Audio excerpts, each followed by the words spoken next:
First thing, what are antibodies? The Jolla Institute's Erica Ullman-Sapphire explains they're like your own personal defense system. I reached her over Zoom. So they are what your own immune system makes to attack a foreign invader like a virus and destroy it, and to signal the rest of your immune system that there's a threat there to be neutralized. She's leading the newly launched Coronavirus Immunotherapy Consortium, or COVID, to find the best antibodies to create a treatment. She's done it before in response to the Ebola outbreak. This effort is funded by the Bill and Melinda Gates Foundation.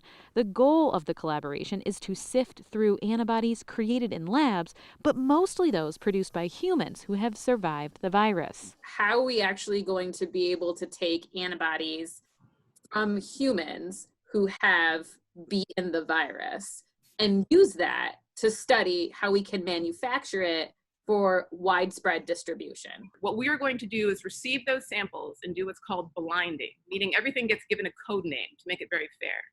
Instead of the antibody's real name, they're all going to be called COVID 123 548.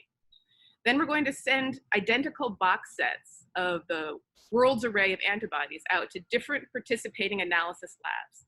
Each of them are using a different kind of technique. Some may examine how antibodies attach to the virus, while others look at how they deactivate it. Sapphire says the Institute will assess results from dozens of partners, but so far they've only publicly announced Duke University and companies in the Bay Area and Canada.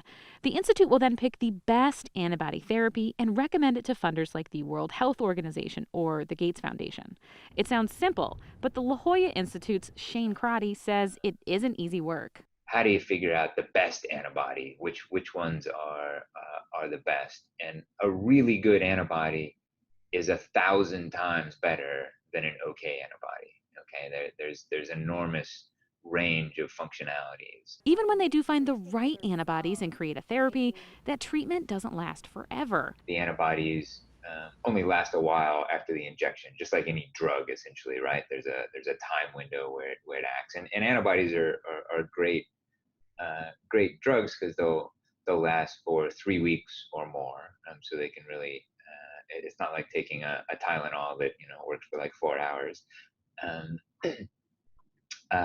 but it's still a short-term solution. So while Sapphire is working on injecting antibodies as a treatment, Crotty is tapping into that research to develop a vaccine. That's what teaches our cells how to make our own antibodies. It sounds like Erica is working on the short-term way to address coronavirus, and you will be participating in the consortium by looking at the long-term way to address coronavirus.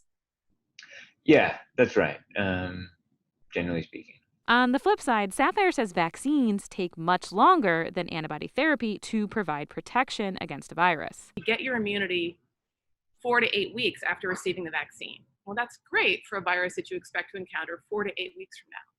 But if you need immunity now, delivering it in this way can do that for you today. Still, today is many months away at least. The earliest that any of the partners would be expected to reach human clinical trials with their antibody therapies would be by June. And the Institute is going to want to look at everyone's results to be able to find the very best treatment. Taryn Mento, KPBS News.